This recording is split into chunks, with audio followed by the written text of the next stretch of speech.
दिल्ली की वो गली जहां 2022 के बाद हनुमान जयंती के मौके पर शोभा यात्रा रोक दी गई थी। दंगे के बाद यात्रा की इजाजत नहीं मिल रही थी, लेकिन इस बार दंगे वाली गली में बजरंग बली के नारे लग रहे हैं। कोर्ट से इजाजत मिलते ही विश्व हिंदू परिषद के कार्यकर्ता खुशी से झूम उठे और अधूरी यात्रा को 2 साल बाद पूरा किया। इसको लेकर पोस्टर भी लगाए गए जिसमें लिखा, यात्रा वही है जो अधूरी है।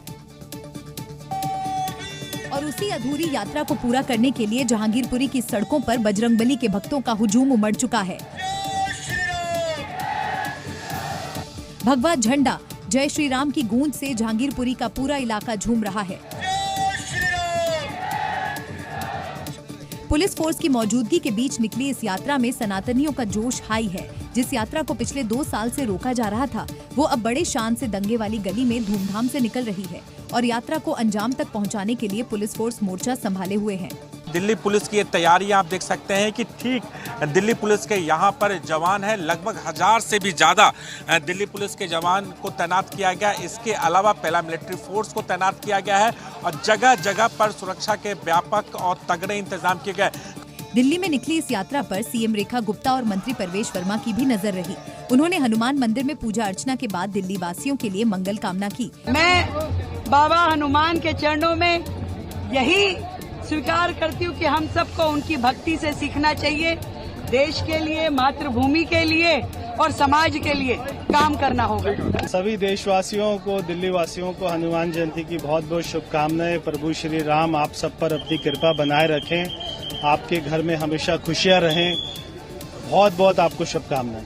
जिन शर्तों के साथ यात्रा को इजाजत मिली थी, उन्हीं शर्तों पर यात्रा निकली और उस अधूरी यात्रा को भी पूरा कर लिया गया, जिसे 2022 के बाद बीच में ही रोक दिया गया था।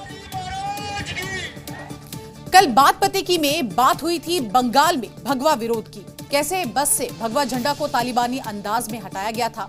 अब उसी बंगाल की सड़कों पर बजरंगबली के भक्त पूरे इलाके को भगवा झंडे से सुशोभित कर चुके हैं। बुलडोजर से यात्रा निकली, तमाम बसों पर भगवा झंडा लहराया गया और संदेश ममता बनर्जी को 2026 का दिया गया। इस शोभा यात्रा में बीजेपी के कार्यकर्ता समेत आम जनता भी नजर आई, जिनका हनुमान जन्मोत्सव पर जोश हाई दिखा। 2 तस्वीरें, दोनों में भगवा झंडा नजर आ रहा है, लेकिन पहली तस्वीर का जवाब दूसरी तस्वीर है। कल कोलकाता में कट्टरपंथियों ने भगवा झंडे को निशान बनाया, जो आज महावीरी पताका, बुलडोजर बस और बाइक पर लहरा रहा है। ये सिर्फ हनुमान जन्मोत्सव का जश्न नहीं, बल्कि ममता सरकार को आईना दिखाने वाली तस्वीर है। जिस यात्रा पर रोक लगाने की कोशिश हुई, उस यात्रा को शहर के बीचों बीच बीजेपी बड़े शान से निकाल रही है।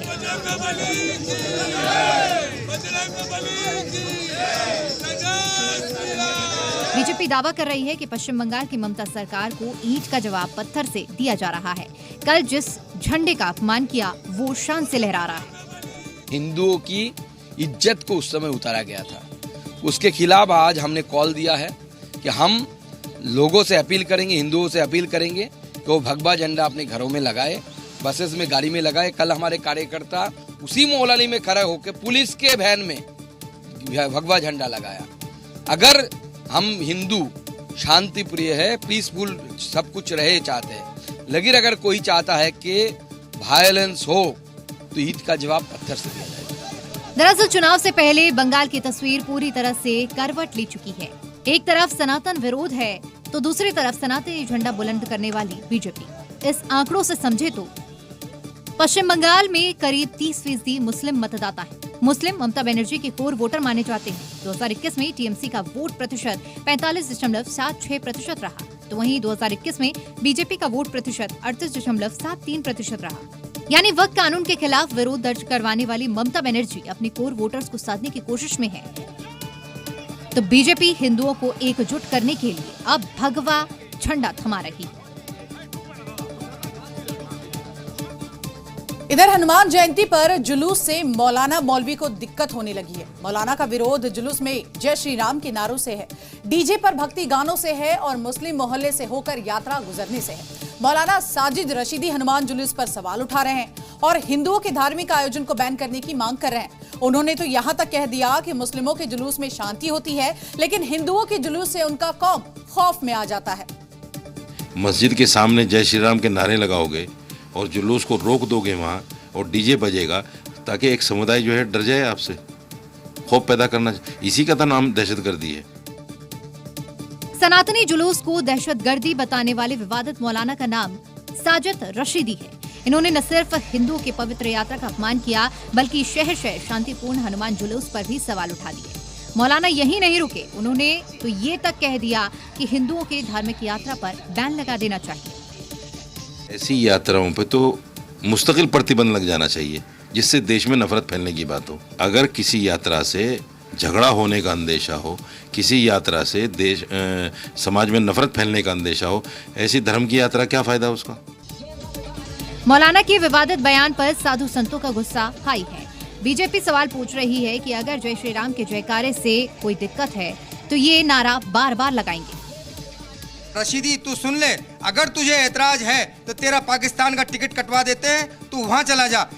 जय श्री राम का उद्घोष होता है, जयकारा वीर बजरंगी का उद्घोष होता है। अगर इससे उनको डर लगता है तो 1000 बार लगे, उसकी हमें परवाह नहीं है। यानी हिंदुस्तान में हिंदुओं की धार्मिक यात्रा पर सवाल उठाने वालों को अब पाकिस्तान चले जाने की नसीहत दी जा रही है। मध्य प्रदेश की राजधानी भोपाल से भी हनुमान जयंती पर शोभा यात्रा की तस्वीर आई। यहां सड़कों पर बाइक और कार से रैली निकाली गई और इस दौरान हनुमान भक्तों का जोश हाई नजर आया। नजर जहां तक पसारेंगे वहां तक आपको हनुमान भक्त नजर आएंगे। सड़कों पर उमड़ी ये भीड़ हनुमान जयंती के मौके पर निकली है। बाइक और कार रैली में हजारों भक्त शामिल हुए, जिसकी गूंज दूर तक सुनाई दी। मौलानाओं को मिर्ची लग रही है, कह रहे जुलूस मत निकालो। निकलेगा निकलेगा निकलेगा। जय जय श्री राम। और देख लीजिए, चलिए भारत का बच्चा बच्चा जय जय श्री राम कहेगा। इस उत्साह के पीछे वो विरोध है जो मौलानाओं की तरफ से उठाए गए यात्रा रोकने की मांग के बाद सड़कों पर हनुमान भक्त उतर आए और हनुमान जयंती के मौके पर भोपाल की सड़कें भगवा झंडे से पट गई। मस्जिदों में नमाज चल रही है और डीजे की धुन पर हनुमान जन्मोत्सव की ये तस्वीरें हम आपको ये लाइव दिखा रहे हैं। ये आप देख लीजिए, ये पुराने भोपाल से मैं आपको तस्वीर दिखा रहा हूँ।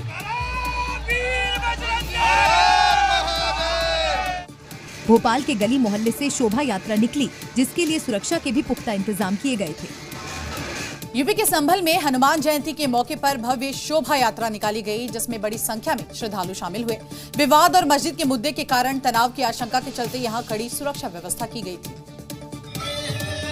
24 नवंबर 2024 को संभल में हुई हिंसा के बाद पहली बार हनुमान जी की भव्य शोभा यात्रा निकाली गई। शोभा यात्रा में भजनों को गाते हुए श्रद्धालु आगे बढ़े। सनातनी ध्वजों के साथ धूमधाम से शोभा यात्रा निकाली गई। श्रद्धालु भगवान श्री राम और हनुमान जी के भजनों पर झूमते नजर आए। शोभा यात्रा की सुरक्षा का विशेष ध्यान रखा गया। पुलिस के साथ साथ पीएसी और आरपीएफ के जवानों को भी तैनात किया गया। शोभा यात्रा में परंपरागत संस्कृति और आस्था का अद्भुत संगम दिखाई दिया। संकट मोचन के प्रति भक्तों का गजब का उत्साह था और उन्होंने स्थानीय प्रशासन के साथ सीएम योगी की जमकर तारीफ भी की।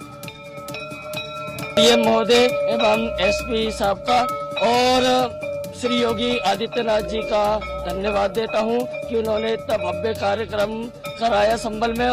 कुल मिलाकर संभल में आज सनातनी अंजनी पुत्र महाबली हनुमान के जन्मोत्सव की खुशी में झूमते हुए नजर आए।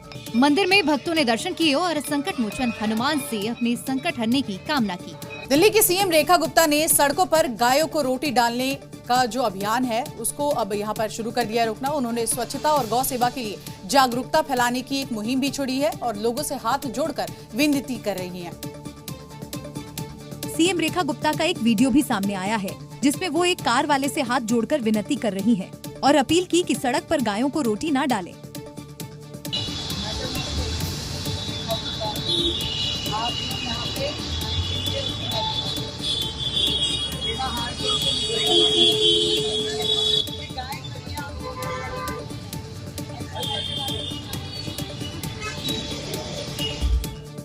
दरअसल सीएम रेखा गुप्ता राजधानी में भ्रमण के लिए निकली थीं। जब उन्होंने सड़क पर गायों को रोटी खिलाते देखा तो फौरन रुक गई और हाथ जोड़कर निवेदन किया कि ऐसा बिल्कुल ना करें, क्योंकि इससे ट्रैफिक की समस्या भी होगी और गंदगी भी फैलेगी। सीएम ने दिल्ली वासियों से अपील की है कि सड़क पर रोटी या कोई भी भोजन न फेंके, बल्कि गौशाला जाएं, पशुओं को प्यार से पर जिम्मेदारी के साथ भोजन कराएं। राणा सांगा पर समाजवादी पार्टी के सांसद विवादित जो बयान उन्होंने दिया था उस पर अब घमासान छिड़ गया है। उत्तर प्रदेश के आगरा में करनी सेना और क्षत्रिय समाज के लोगों ने हुंकार भरी तो पुलिस प्रशासन के भी यहाँ हाथ पांव फूल गए। हालात यहाँ ऐसे बन गए कि लठ बनाम लठ की स्थिति पैदा हो गई। ये दो तस्वीरें ये बताने के लिए काफी हैं कि विरोध की ज्वाला किस हद तक धधक रही है। एक तरफ हजारों की संख्या में करनी सेना और क्षत्रिय समाज के लोगों ने हाथ में लठ और तलवार लेकर हुंकार भरी, तो दूसरी तरफ पुलिस के जवान भी लठ और हथियारों से लैस होकर मोर्चा संभाल कर खड़े हैं। मैसेज दोनों तरफ से क्लियर है। करनी सेना सपा सांसद रामजी लाल सुमन को किसी भी कीमत पर बख्शने के मूड में नहीं है और प्रशासन सुरक्षा और कानून व्यवस्था से कोई खिलवाड़ करने नहीं देगा।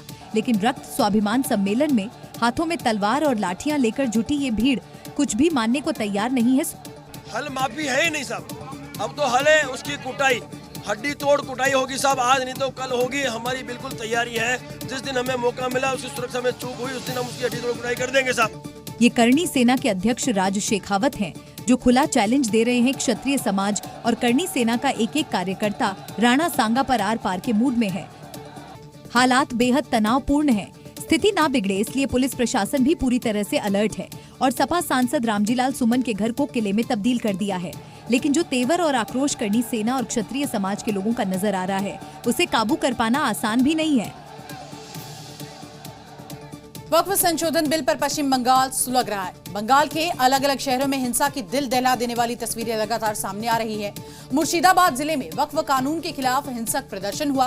प्रदर्शनकारियों ने यहां पर कई गाड़ियों को फूंक डाला और सड़क रेल यातायात को भी बाधित किया। हालात हुबली में भी बेहद खतरनाक हो गए थे। हजारों की भीड़ यहां सड़क पर उतर आई और जमकर नारेबाजी शुरू कर दी। भीड़ इस कदर यहां बेकाबू हो गई कि पुलिस पर हमला कर दिया, पत्थर मारे गए। अब हम आपको बंगाली गदर की तस्वीरें दिखाते हैं।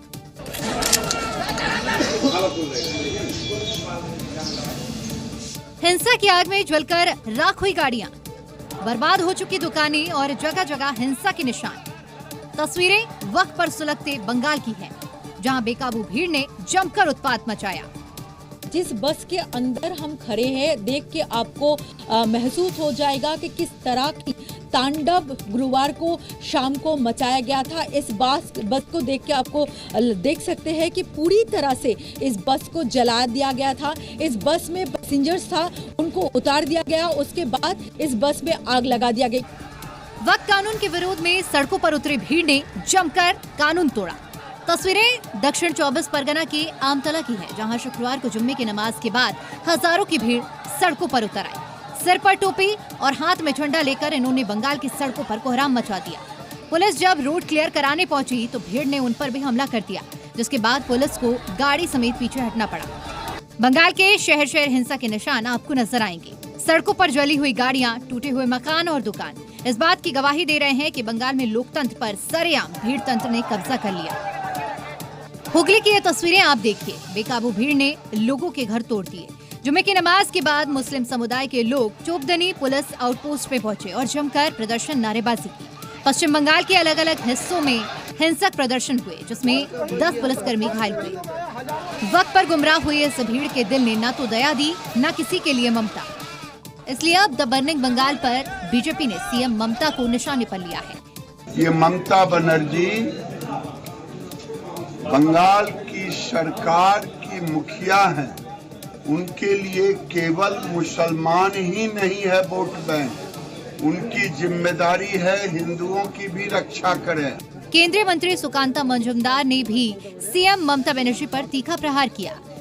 देखिए, पुलिस कुछ नहीं कर रही है, पुलिस चुपचाप बैठी रही है ममता बनर्जी के निर्देश से। और ममता बनर्जी बांग्लादेश बनाने की कोशिश यहाँ पे कर रही है, हिंदुओं को डराने के लिए कोशिश करे। सुलगते बंगाल पर पक्ष और विपक्ष आमने सामने हैं, लेकिन सबसे बड़ा सवाल यही कि नफरत का जहर बोने वालों के दिलों में क्या अब जरा भी ममता नहीं है? वक्फ संशोधन बिल के विरोध में बंगाल जल उठा है। किस तरह से यहाँ विरोध के नाम पर हिंसा भड़काई आपने देखा। दुकानों को यहाँ आग लगाई गई और हिंसा में अब तक 3 लोगों की मौत हो चुकी है। वक्फ बिल के विरोध में मुर्शिदाबाद से यहाँ पर हैरान करने वाली तस्वीर सामने आई। प्रदर्शनकारियों ने कई दुकानों को भी यहाँ लूटा। जरा इन तस्वीरों को देखिए। किसी के हाथ में कपड़े हैं तो कोई घर का सामान उठाकर भाग रहा है। अंदर से आ रहे इन लोगों ने बिल के विरोध के बहाने पूरी दुकान ही लूट ली। मुर्शिदाबाद में वक्फ बिल के विरोध में शुरू हुआ प्रदर्शन लूटमारी तक जा पहुंचा। लोग आते हैं और दुकान के अंदर घुसते हैं और जमकर सामान की लूट करते हैं। यानी ममता बनर्जी के राज में लोग विरोध के नाम पर लूट कर रहे हैं। आखिर ये किस तरह का विरोध है? विरोध तो शांतिपूर्वक किया जाता है, लेकिन यहाँ विरोध के नाम पर लोग व्यापारियों, प्रतिष्ठानों को निशाना बना रहे हैं। लूट की ये पूरी वारदात कैमरों में कैद हो जाती है। बंगाल में वक्फ बिल के नाम पर लगातार हिंसा हो रही है। कहीं आगजनी की जा रही है तो कहीं दुकानों में तोड़फोड़।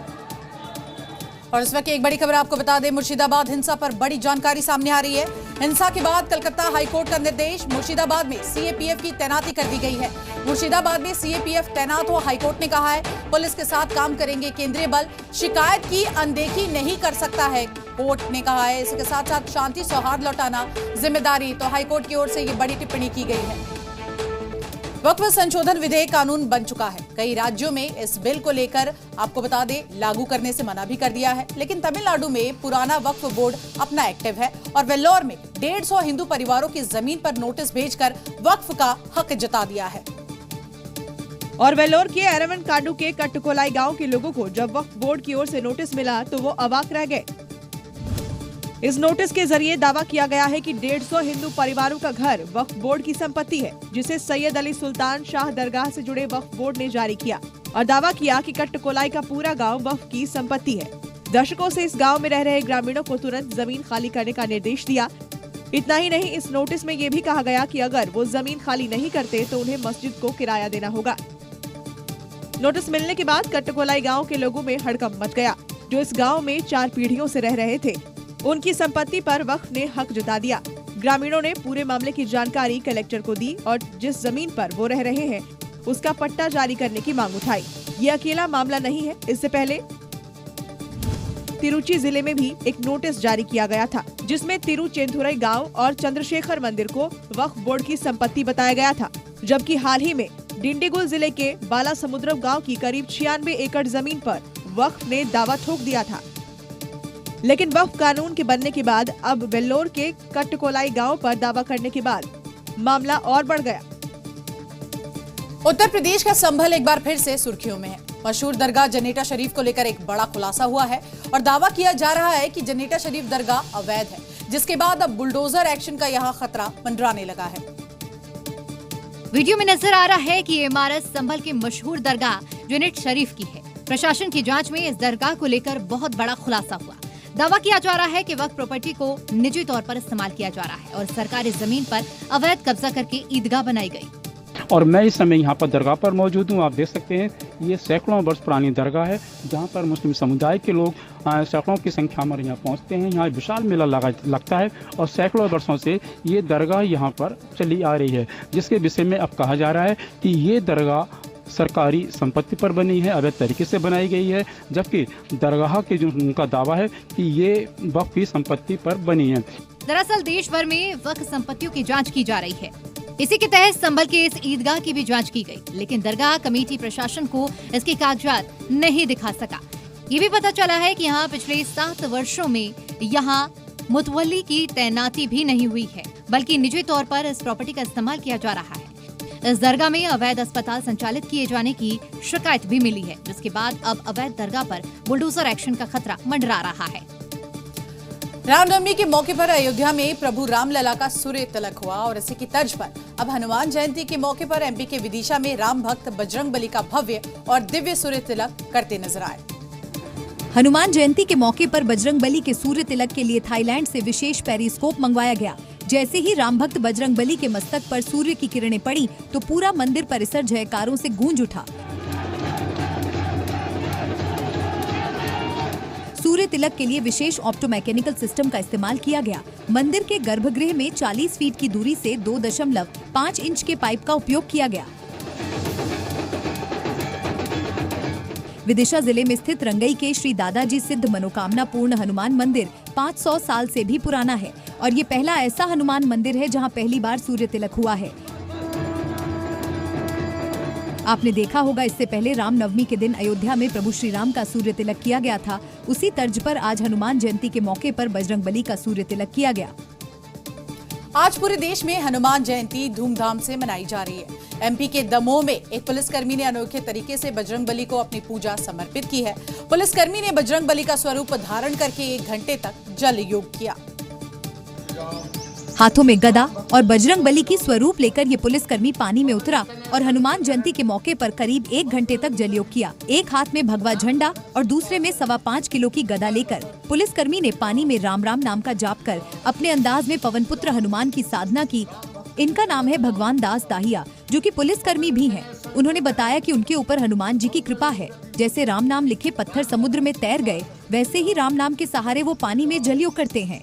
हनुमान जयंती के मौके पर इन्होंने दमोह के जागेश्वर नाथ धाम बांदकपुर की प्राचीन बावड़ी में योग साधना की। इनका ये वीडियो अब जमकर वायरल हो रहा है। जम्मू कश्मीर में आतंकियों के खिलाफ सुरक्षा बलों का एक्शन लगातार जारी है। पिछले कई दिनों से आतंकियों के खिलाफ यहां पर सुरक्षा बलों का ताबड़तोड़ एक्शन देखने को मिल रहा है। इन सब के बीच किश्तवाड़ में आतंक के खिलाफ सुरक्षा बलों को अब बड़ी कामयाबी मिली है। सेना के जवानों ने यहां पर 3 पाकिस्तानी आतंकियों को मार गिराया। मारे गए आतंकियों में टॉप आतंकी कमांडर सैफुल्लाह भी शामिल है। तीनों दहशतगर्दों पर 5-5 लाख का यहां इनाम भी घोषित था। वहीं सैफुल्लाह काफी समय से किश्तवाड़ और डोडा इलाके में सक्रिय था। सेना ने उसे घेर कर दौड़ाकर जहन्नुम पहुंचा दिया। बताया ये भी गया कि सैफुल्लाह आतंकियों की घुसपैठ करवाता था, उन्हें सुरक्षित ठिकानों तक पहुंचाता था। आतंकी हमलों की प्लानिंग में भी सैफुल्लाह की काफी अहम भूमिका थी।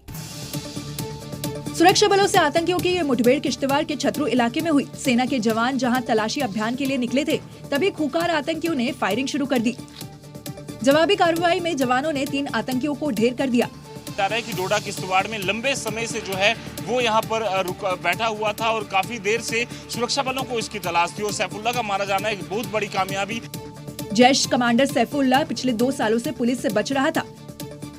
यही नहीं, सैफुल्लाह किश्तवाड़ और डोडा में कई युवाओं को बरगलाकर आतंक की राह पर धकेलने का काम कर चुका था। वह युवाओं का ब्रेन वॉश कर उन्हें आतंकवादी बनाने का लगातार प्रयास कर रहा था। सैफुल्लाह बताया जा रहा है कि एक पाकिस्तानी मूल का आतंकी है जो कि इस इलाके में काफी समय से एक्टिव था और साथ ही साथ घुसपैठ करवाने, आतंकियों के रूट तय करने, आतंकी हमले करने के साथ साथ ओवरग्राउंड वर्कर्स का एक बड़ा नेटवर्क बनाने की जो जिम्मेदारी है वो भी सैफुल्लाह को यहाँ पर मिली हुई थी। जैश कमांडर सैफुल्लाह को मार गिराना बड़ी कामयाबी मानी जा रही है। सैफुल्लाह भारत में तबाही मचाने का इरादा रखता था। दिल्ली विधानसभा चुनाव, यमुना की सफाई का मुद्दा यहां गरमा रहा है। यहां तक इस मुद्दे पर बीजेपी ने आम आदमी को चौतरफा घेरा और अब मथुरा में जगत गुरु रामभद्राचार्य ने यमुना की सफाई को लेकर बड़ी शर्त रख दी है। और शर्त ऐसी कि सियासी गलियारों में हलचल तेज हो गई है। जगत गुरु रामभद्राचार्य ने भरे मंच से कह दिया है कि जब तक यमुना की सफाई नहीं होगी वो यूपी सरकार के मंत्री चौधरी लक्ष्मी नारायण की कथा नहीं करेंगे। दरअसल मथुरा में रामचंद्र दास की चादर पोशी कार्यक्रम रखा गया था। इस दौरान जगत गुरु रामभद्राचार्य यमुना की सफाई को लेकर भड़क गए। कोर्ट बंद में कथा नहीं करूँ जब तक यमुना नहीं हूँ। यमुना अविरल और निर्मल होनी चाहिए, यही मैं कह रहा हूँ। आपको बता दें कि मथुरा के कोटवन में कैबिनेट मंत्री चौधरी लक्ष्मी नारायण कथा करवाने वाले थे, लेकिन अब कथा से पहले ही महाराज रामभद्राचार्य ने यमुना सफाई की शर्त रख दी है। इससे पहले यमुना सफाई का मुद्दा दिल्ली में खूब सुर्खियों में रहा। यमुना सफाई के मुद्दे पर आम आदमी पार्टी को करारी हार मिली थी। अब रामभद्राचार्य जी की इस शर्त से मुद्दा और गर्मा गया है। वहीं पंजाब में पुलिस का ऑपरेशन क्लीन लगातार जारी है। एक्शन मोहाली में हुआ, जहां पुलिस ने मुठभेड़ के बाद गोल्डी बराड़ गैंग के गुर्गों को गिरफ्तार कर लिया, जिनके पास से अवैध असले भी बरामद हुए। पिस्टल, गोली के खाली कारतूस और घायल बदमाश को ले जाती पुलिस की टीमें। दावा किया जा रहा है कि ये तस्वीरें उसी एनकाउंटर की हैं, जहां खुद को गिरता देख बदमाशों ने पुलिस टीम पर फायरिंग की। पुलिस ने भी जवाबी कार्रवाई की, जिसमें एक बदमाश घायल हुआ, जबकि उसका साथी मौके से गिरफ्तार किया गया। बताया जा रहा है कि दोनों बदमाशों का लिंक गोल्डी बराड़ गैंग से है। एक दिन पहले दोनों ने डेराबस्सी में मौजूद इमिग्रेशन सेंटर से रंगदारी मांगी थी। मामले की जानकारी होने पर पुलिस इनकी तलाश में जुटी हुई थी और जब पुलिस ने इन्हें घेर लिया और सरेंडर करने के लिए कहा तो आरोपियों ने गोली चलाई। पुलिस ने भी फायरिंग की, जिसमें एक बदमाश को गोली लगी, जबकि दूसरे को पुलिसकर्मियों ने भागकर पकड़ लिया। पुलिस ने जो सरेंडर कर लिया इन्होंने पुलिस के ऊपर 2 फायर किए जो गड्डी ते लगे ने।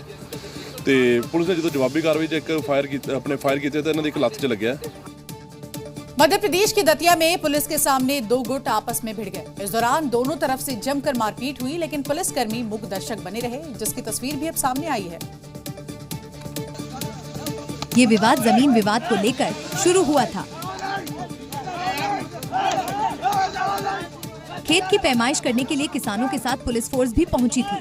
तभी दोनों तरफ से लात घूंसे चलने लगे। हंगामा काफी देर तक चलता रहा। दोनों तरफ से किसान मारपीट करते रहे, लेकिन पुलिसकर्मी इधर उधर बचते नजर आए। हालांकि विवाद बढ़ता देख पुलिस ने दोनों गुट को समझाने की कोशिश की, लेकिन हंगामा शांत नहीं हुआ। बताया गया कि दतिया के अतरेटा इलाके में काफी दिनों से जमीन को लेकर विवाद चल रहा था। किसानों के बीच माहौल तनावपूर्ण हो चुका था, जिसे शांत करवाने के लिए पुलिस की टीम भी पहुंची, लेकिन यहां पुलिस के सामने ही दोनों गुट मारपीट करने लगे। बिहार की जहानाबाद में हैरान करने वाला एक मामला सामने आया, जहां पर चोरी छिपे प्रेमिका से मिलना प्रेमी को महंगा पड़ गया। गांव वालों ने यहां पर दोनों की मंदिर में ले जाकर शादी ही करा दी। गांव वालों की मौजूदगी में लड़के और लड़की की शादी हिंदू रीति रिवाज से करवाई गई, जिसके साक्षी दोनों के घर वाले और गांव के लोग बने। शादी की खबर आग की तरह पूरे इलाके में फैल गई और मंदिर में लोगों की भीड़ उमड़ पड़ी। बताया जा रहा है कि दोनों एक दूसरे से प्यार करते थे और अक्सर चोरी छिपे मिलते रहते थे, लेकिन उनकी ये मुलाकात अचानक गांव वालों की नजरों में आ गई और रंगे हाथ पकड़े जाने के बाद मामला परिवारों तक पहुंचा, जिस पर दोनों परिवारों ने आपसी सहमति से एक बड़ा फैसला लिया और गांव के मंदिर में दोनों की शादी करवाई। फिलहाल शादी के बाद लड़की लड़के और उनके परिवार में खुशी का माहौल है। और देखिए, दिल्ली में अब आम लोगों के साथ साथ खाकी भी सुरक्षित नहीं है, क्योंकि दिल्ली के आदर्श नगर इलाके में बदमाश ने दिल्ली पुलिस के सब इंस्पेक्टर पर हमला कर दिया। चाकू से यहां ताबड़तोड़ हमला किया गया। घायल सब इंस्पेक्टर का नाम प्रेमपाल है और चाकूबाजी की वारदात दिल्ली के आदर्श नगर थाना इलाके के महज 100 मीटर की दूरी पर हुई। जानकारी के मुताबिक एसआई प्रेमपाल वजीराबाद में पुलिस कंट्रोल रूम में तैनात हैं। एसआई प्रेमपाल आजादपुर गांव में रहते हैं। घर पास युवकों से नशा करने से मना किया तो पहले आरोपियों ने पथराव किया और फिर एसआई पर चाकू से बुरी तरह घायल कर दिया और एसआई प्रेमपाल घायल होकर वहीं सड़क पर गिर पड़े। स्थानीय लोगों की सूचना पर पहुंची पुलिस ने अस्पताल में भर्ती कराया। इस घटना के बाद से आसपास के लोग दहशत में हैं। लोगों को अपने परिवार को लेकर डर सता रहा है, क्योंकि बदमाश पुलिस कर्मियों पर ही इस तरह जानलेवा हमला कर रहे हैं, तो आम लोगों का डरना तो जायज है। इन दिनों दिल्ली में स्कूटी गैंग का खौफ काफी बढ़ चुका है। ये बदमाश रात के अंधेरे में लोगों को अपना निशाना बनाते हैं और लूटपाट की घटना को अंजाम देते हैं, जिसकी एक हैरान करने वाली तस्वीर आदर्श नगर इलाके से आई है। स्कूटी सवार ये बदमाश दो लोगों से लूटपाट कर रहे हैं। चाकू की नोक पर इनकी तलाशी ले रहे हैं और इनके पास से मोबाइल फोन, कैश और कीमती सामान बड़ी निडरता से लूट रहे हैं। युवकों ने बदमाशों का विरोध भी किया, लेकिन चाकू के डर से हाथ जोड़ने पर मजबूर हो गए। एक शख्स ने थोड़ी हिम्मत भी दिखाई, लेकिन तभी बदमाश चाकूबाजी करने लगा, जिसमें उसे गंभीर जख्म आए हैं। लूटपाट की घटना काफी देर तक चलती रही, जो अब वहां लगे सीसीटीवी में भी कैद है। बताया गया कि बदमाशों ने इनके पास से करीब 1200 कैश, मोबाइल फोन और कीमती सामान लूट लिए। कुछ इसी तरह ये बदमाश आसपास के इलाके में और भी घटनाओं को अंजाम दे चुके हैं। एक रात में 3 से 4 लोगों को निशाना बना चुके हैं, जिसमें कैब ड्राइवर और राह चलते लोग शामिल हैं। पुलिस अब इसी सीसीटीवी फुटेज के आधार पर आरोपियों की पहचान कर रही है। दिल्ली में दिल दहला देने वाली घटना अंजाम दी गई है। यहाँ हैवान पति ने भाई के साथ मिलकर पत्नी पर ऐसा कहर ढाया, जिसे जानकर आपकी रूह कांप जाएगी। वहीं शिकायत मिलने के बाद पुलिस अब मामले की जांच में जुट गई है। चेहरे पर लगे करीब 250 टांके उस बर्बरता को बयां करने के लिए काफी हैं, जो इस महिला के साथ की गई। वो भी उस शख्स ने जिसने इस जन्म में इसका हर सुख और दुख में साथ देने का वादा किया। बड़े ही अरमानों के साथ माता पिता ने बेटी का निकाह नजमुल हसन उर्फ जेगम नाम के शख्स से किया था, लेकिन उसकी सोच इतनी जिहादी थी कि वो ऐसा जालिम निकलेगा किसी ने नहीं सोचा था। जानकारी के अनुसार मामला भजनपुरा इलाके का है। बताया जा रहा है कि महिला का अपने पति से झगड़ा हो गया था, जिसके बाद वो अपने मायके में रह रही थी, जहां से पति उसे बात करने के बहाने धोखे से अपने भाई के घर ले गया। आरोप है कि बातों में उलझाकर वो उसे छत पर ले गया, जहां उसने भाई के साथ मिलकर पत्नी पर धारदार हथियार से हमला कर दिया। महिला ने खुद को बचाने की कोशिश की, लेकिन वो जल्लाद पति और उसके भाई के सामने बेबस नजर आई। महिला के चेहरे से निकला खून और चोट के निशान उस खौफनाक वारदात की गवाही खुद ब खुद बयां कर रहे हैं। वहीं सूचना पर पहुंची पुलिस ने महिला को इलाज के लिए अस्पताल में भर्ती कराया। इलाज के दौरान महिला को गाल, माथे और कान में टाँके लगाए गए। फिलहाल पुलिस ने आरोपियों पर केस दर्ज कर लिया है, गिरफ्तारी में जुटी हुई है। यूपी के रायबरेली जिले अस्पताल से एक चौंकाने वाला वीडियो सामने आया है, जहां पर जिस स्ट्रेचर का इस्तेमाल मरीजों को ले जाने के लिए किया जाता है, उसे अस्पताल में ईंट और पत्थर ढोए जा रहे हैं।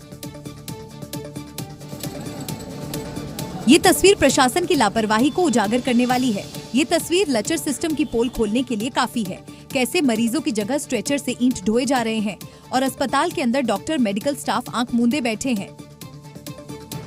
वीडियो में क्लियर दिख रहा है। अस्पताल परिसर के अंदर ओपीडी के पास सैकड़ों मरीज अपनी बारी का इंतजार कर रहे हैं। वहीं एक स्ट्रेचर पर ईंटें लादकर ढोई जा रही हैं। इस नजारे को देखने वाले यही सोच रहे हैं, क्या जिला अस्पताल में मरीजों की जरूरतों को नजरअंदाज किया जा रहा है? 10 सेकंड के इस वीडियो को सोशल मीडिया पर भी शेयर किया जा रहा है और सवाल पूछे जा रहे हैं उस लचर सिस्टम से जिन्हें मरीजों की नहीं, भवन निर्माण की चिंता है। ये वीडियो बेशक वायरल है, लेकिन रायबरेली जिला अस्पताल की पोल खोलने के लिए काफी है। हालांकि वीडियो वायरल होने के बाद भी जिला अस्पताल के जिम्मेदार खामोश हैं। अभी तक इस वीडियो पर अस्पताल की तरफ से सफाई नहीं आई है, लेकिन सवाल तो अब भी वही है, आखिर अपनी जिम्मेदारी से सिस्टम में शामिल लोग कब तक भागते रहेंगे? तेलंगाना के वारंगल से एक ऐसी तस्वीर सामने आई है जिससे आपको अंदाजा होगा कि देश में रोजगार को लेकर कितनी भयावह स्थिति है, और ये वीडियो उसी हकीकत को बयां कर रहा है। वीडियो तेलंगाना के वारंगल का है, जहां के एन के नायडू कन्वेंशन हॉल में कांग्रेस की रेवंत रेड्डी सरकार ने मेगा जॉब मेले का उद्घाटन किया था। इस जॉब मेले में लोगों की ऐसी भीड़ उमड़ी कि उसे काबू करने में प्रशासन के हाथ पांव फूल गए। अफरा तफरी के चलते समारोह हॉल का मेन गेट ध्वस्त हो गया। भारी भीड़ के चलते मची भगदड़ में 3 महिलाएं घायल हो गईं। तेलंगाना में बेरोजगारी दर 5.1% है, जो राष्ट्रीय औसत 3.5% से बहुत ज्यादा है। ये आंकड़े बताने के लिए काफी हैं कि देश के इस सूबे में बेरोजगारी का क्या हाल है। यहाँ कांग्रेस की सरकार है जो बेरोजगारी का मुद्दा जोर शोर से उठाती रही है। उत्तराखंड के हल्द्वानी से एक चौंकाने वाली खबर सामने आई है। यहाँ स्मार्ट मीटर ने कंज्यूमर को ऐसा झटका दिया कि वो हैरान ही रह गया। बताया गया कि स्मार्ट मीटर लगाने के बाद 46 लाख से ज्यादा का बिल आया है। स्मार्ट बिजली मीटर को निहारने वाले ये वही शख्स हैं जिन्हें बिजली से नहीं बल्कि बिजली बिल से 46 लाख का करंट लगा है। हंसा दत्त जोशी का दावा है कि उन्हें एक महीने में 46,60,000 का बिजली बिल आया, जिसका भुगतान करना उनके बस की बात नहीं। पहले कभी 700, 800, 900 से बिल आता था।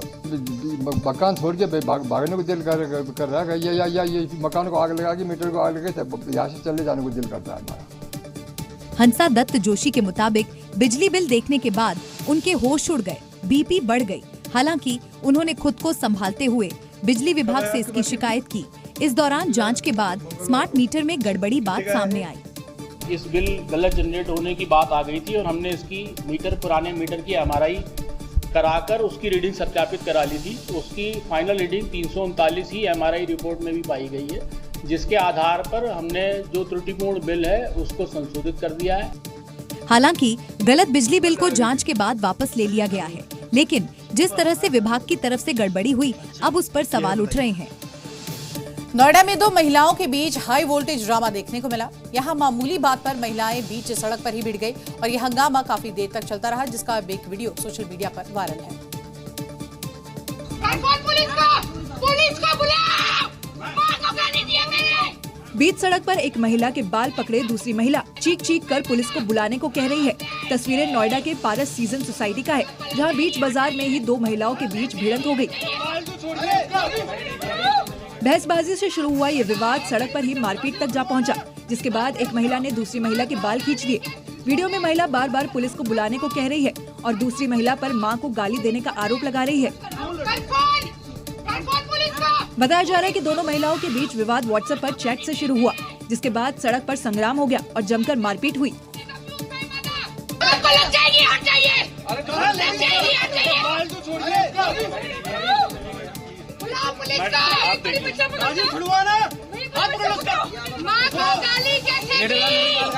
महिला दूसरी महिला के बाल खींच खींच कर चिल्ला रही है। इस दौरान आसपास मौजूद लोग महिला को छुड़ाने की कोशिश कर रहे हैं, लेकिन उसके बाद भी महिला छोड़ने के लिए तैयार नहीं है। दोनों महिलाओं के बीच ये हाई वोल्टेज ड्रामा काफी देर तक चलता रहा। यूपी की राजधानी लखनऊ में मूर्ति पर महाभारत छिड़ गया है और भीड़ ने यहां जमकर बवाल किया। पुलिस ने मोर्चा भी संभाला, लेकिन गुस्साई भीड़ ने पुलिस की टीम पर ही पथराव कर दिया। आरोप है कि पुलिस वाले के सिर से रिश्ता खून इन ग्रामीणों की देन है, जिन्होंने आक्रोश के नाम पर पुलिस पर पत्थर बरसाने शुरू कर दिए। जवाब में पुलिस ने आंसू गैस के गोले दागे, लेकिन पुलिस का ये हल्का बल ग्रामीणों के आक्रोश की आग पर पेट्रोल बनकर गिरा और आक्रोश ऐसा भड़का कि सैकड़ों पुलिस वालों को स्थिति काबू करने के लिए मौके पर पहुंचना पड़ा। मामला महिंगवा इलाके का है। दावा किया जा रहा है कि जहां ये बवाल हुआ, अंबेडकर की एक मूर्ति को लेकर हाथ में लाठी डंडे और गांव वाले सड़क पर उतरे और आरोप लगाया कि ग्राम समाज की जमीन पर रातों रात मूर्ति रखवा दी गई, जो पूरी तरह से अवैध है। इस बात को लेकर मूर्ति बनवाने वाले और विरोध करने वाले पक्ष में मारपीट हुई। सूचना पर पुलिस पहुंची तो आक्रोशित भीड़ ने पुलिस पर पथराव कर दिया। भीड़ के इस हिंसक रूप ने कुछ पुलिस वालों का लहू बहा दिया। बताया जा रहा है कि ये मूर्ति ग्राम प्रधान के प्रस्ताव पर रखी गई थी, जिसने इलाके में आक्रोश की आग को फैला दिया। देवभूमि उत्तराखंड में अचानक से मौसम में आए बदलाव से किसान काफी परेशान हैं। मामला उत्तरकाशी का है, जहां पर बेमौसम बारिश और ओले गिरने की वजह से किसानों की फसल तबाह हो गई। बारिश और ओलावृष्टि से सेब की फसल नष्ट हो गई और किसानों की साल भर की मेहनत खराब हो गई। ओलावृष्टि इतनी ज्यादा हुई कि चारों ओर ऐसा लग रहा था कि जैसे बर्फबारी हो रही है। ओले गिरने से सेब के पेड़ों पर लगे सारे फूल झड़ गए और सेब की फसल बर्बाद हो गई। दरअसल लंबे समय बाद मौसम ने अचानक करवट ली। हालांकि मौसम विभाग ने पहले से ही बारिश ओलावृष्टि को लेकर अलर्ट जारी किया हुआ था, लेकिन किसी को सोचा नहीं था कि बारिश और ओलावृष्टि इतनी तबाही मचाएगी। ओले गिरने से पहले जो पेड़ फलों से लदे थे और खेतों में फसलें लहलहा रही थीं, अब उन्हें देखकर किसान परेशान हैं। राजस्थान के कोटपुतली में उस वक्त अफरा तफरी मच गई जब एक युवक गांव की पानी की टंकी पर चढ़ गया, जिसके बाद भीड़ यहां पर काफी जुट गई और प्रशासन भी मौके पर पहुंच गया। कोटपुतली में पानी की टंकी के नीचे खड़े ग्रामीण कोई कैमरे से वीडियो बना रहा है तो कोई चिल्ला रहे हैं। भीड़ बढ़ती गई। कोई उसे समझाने की कोशिश कर रहा था तो कोई सोच रहा होगा, फिर कोई मोहब्बत को पाने के लिए टंकी पर चढ़ गया। लेकिन इस बार मामला मोहब्बत का नहीं बल्कि ससुराल का है, जहां ससुराल पक्ष की प्रताड़ना के खिलाफ आवाज उठाने युवक टंकी पर चढ़ा था।